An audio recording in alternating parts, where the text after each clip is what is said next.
ओम श्री उमासुताय नमः।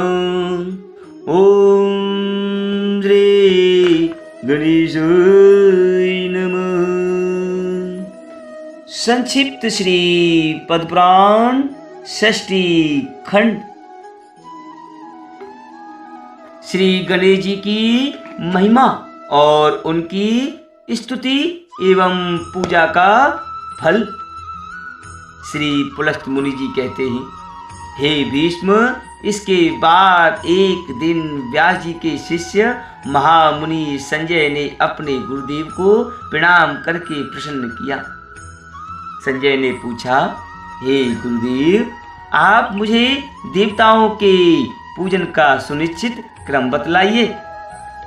प्रतिदिन की पूजा में सबसे पहले किसका पूजन करना चाहिए? श्री व्यास जी बोले, हे संजय, वेदनों को दूर करने के लिए सर्वप्रथम श्री गणेश जी की पूजा करनी चाहिए। पार्वती देवी ने पूर्व काल में भगवान शंकर जी के संयोग से स्कंद, कार्तिकेय और गणेश नाम के 2 पुत्रों को जन्म दिया। उन दोनों को देखकर देवताओं को पार्वती जी पर बड़ी श्रद्धा हुई और उन्होंने अमृत से तैयार किया हुआ एक दिव्य मोदक लड्डू पार्वती जी के हाथ में दिया। मोदक देखकर दोनों बालक माता से मांगने लगे। तब पार्वती देवी ने विस्मित होकर पुत्रों से बोली, मैं पहले इसके गुणों का वर्णन करती हूँ, तुम दोनों सावधान होकर सुनो। इस मोदक के सूंघने मात्र से अमृत प्राप्त होता है। जो इसे सूंघता या खाता है वह संपूर्ण शास्त्रों का मर्मज्ञ, सब तंत्रों में प्रवीण, लेखक, चित्रकार, विद्वान, ज्ञान विज्ञान के तत्व को जानने वाला और सर्वत्र सर्वज्ञ होता है। इसमें तनिक भी संदेह नहीं है। हे पुत्रों, तुम में से जो धर्माचरण के द्वारा श्रेष्ठता प्राप्त करके आएगा उसी को मैं यह मोदक दूंगी। तुम्हारे पिता की भी यही सम्मति है।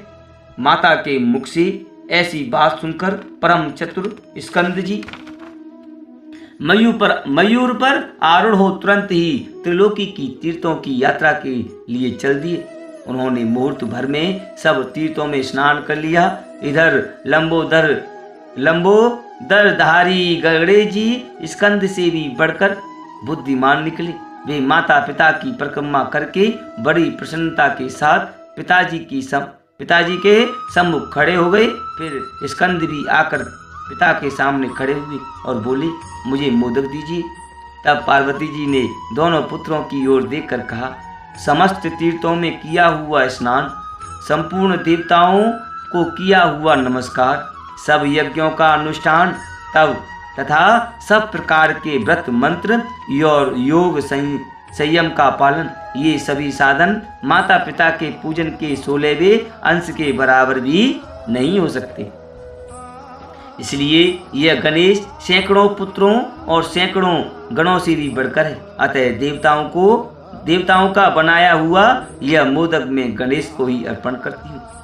माता पिता की भक्ति के कारण ही इसकी प्रत्येक यज्ञ में सबसे पहले पूजा होगी। महादेव जी बोले, इस गणेश के ही अग्र पूजन से संपूर्ण देवता प्रसन्न हो। व्यास जी कहते हैं, अतः दुज को उचित है कि वह सब यज्ञों में पहले श्री गणेश का ही पूजन करे। ऐसा करने से उन यज्ञों का फल कोटि कोटि गुना अधिक होता है। संपूर्ण देवी देवताओं का कथन भी यही है। देवादिदेवी पार्वती ने भी सर्वगुणदायक परम पवित्र मोदक श्री गणेश जी को ही दिया तथा बड़ी प्रसन्नता के साथ संपूर्ण देवताओं के सामने ही उन्हें समस्त गणों का अधिपति बनाया। इसलिए विस्तृत यज्ञों, स्तोत्र पाठों तथा नित्य पूजन में भी पहले गणेश जी की पूजा करके ही मनुष्य संपूर्ण सिद्धियां प्राप्त कर सकता है। चतुर्थी को दिन भर उपवास करके श्री गणेश जी का पूजन करें और रात में अन्न ग्रहण करें। श्री गणेश की स्तुति इस प्रकार करनी चाहिए, हे श्री गणेश जी, आपको मेरा बारंबार नमस्कार है। आप संपूर्ण विघ्नों की शांति करने वाले हैं, उमा को आनंद प्रदान करने वाले परम बुद्धिमान प्रभु, भवसागर से मेरा उद्धार कीजिए। आप भगवान शंकर को आनंदित करने वाले हैं। अपना ध्यान करने वालों को ज्ञान और विज्ञान प्रदान करती है। हे विघ्नराज, आप संपूर्ण दैत्यों के एकमात्र संहारक हैं। आपको मेरा बारंबार नमस्कार है। आप सबको प्रसन्नता और लक्ष्मी देने वाले हैं, संपूर्ण यज्ञों के एकमात्र रक्षक तथा सब प्रकार के मनोरथों को पूर्ण करने वाले हैं। हे गणपति, मैं प्रेम पूर्वक आपको प्रणाम करता हूँ। जो मनुष्य उपर्युक्त भाव के मंत्रों से श्री गणेश जी का पूजन करता है, वह सब पापों से मुक्त होकर स्वर्ग लोक में प्रतिष्ठित होता है। अब मैं श्री गणेश जी के 12 नामों का कल्याणमय स्तोत्र सुनाता हूँ। उनके 12 नाम ये हैं: गणपति, विघ्नराज, लंब तुंड, गजानन, द्विमातुर, हेरंब, एकदंतः, गणाधिप, विनायक, चारुकर्ण, पशुपाल और भवात्मज। जो प्रातः काल उठकर इन 12 नामों का पाठ करता है, संपूर्ण विश्व उसके बस में हो जाता है तथा उसे कभी विघ्न का सामना नहीं करना पड़ता। उपनयन, विवाह आदि संपूर्ण मांगलिक कार्यों में जो श्री गणेश जी का पूजन करता है, वह सबको अपने बस में कर लेता है और उसे अक्षय पुण्य की प्राप्ति होती है। जो मनुष्य संपूर्ण यज्ञ के कलशों में गणानाम त्वा इस मंत्र से श्री गणेश जी का आह्वान करके उनकी पूजा करता है, उसे संपूर्ण सिद्धियां प्राप्त होती हैं तथा वह स्वर्ग और मोक्ष को भी पा लेता है। विद्वान पुरुष को चाहिए कि वह मिट्टी की दीवारों में प्रतिमा अथवा चित्र के रूप में पत्थर पर, दरवाजे की लकड़ी में तथा पात्रों में श्री गणेश जी की मूर्ति अंकित करा ले। इनके सिवा दूसरे स्थान में भी जहाँ हमेशा दृष्टि पड़ सके, श्री गणेश जी की स्थापना करके अपनी शक्ति के अनुसार उनका पूजन करे।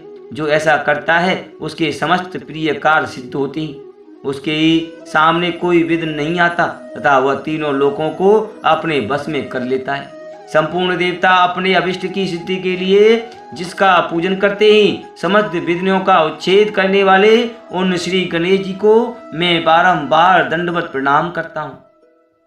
जो भगवान श्री विष्णु को प्रिय लगने वाले पुष्पों तथा अनन्याय सुगंधित फूलों से, फल मूल मोदक और सामयिक सामग्रियों से, दही और दूध से प्रिय लगने वाले बाजों से तथा धूप और दीप आदि के द्वारा श्री गणेश जी की पूजा करता है, उसे सब प्रकार की सिद्धि प्राप्त होती है। ओम नमो उमा महेश्वराय नमः।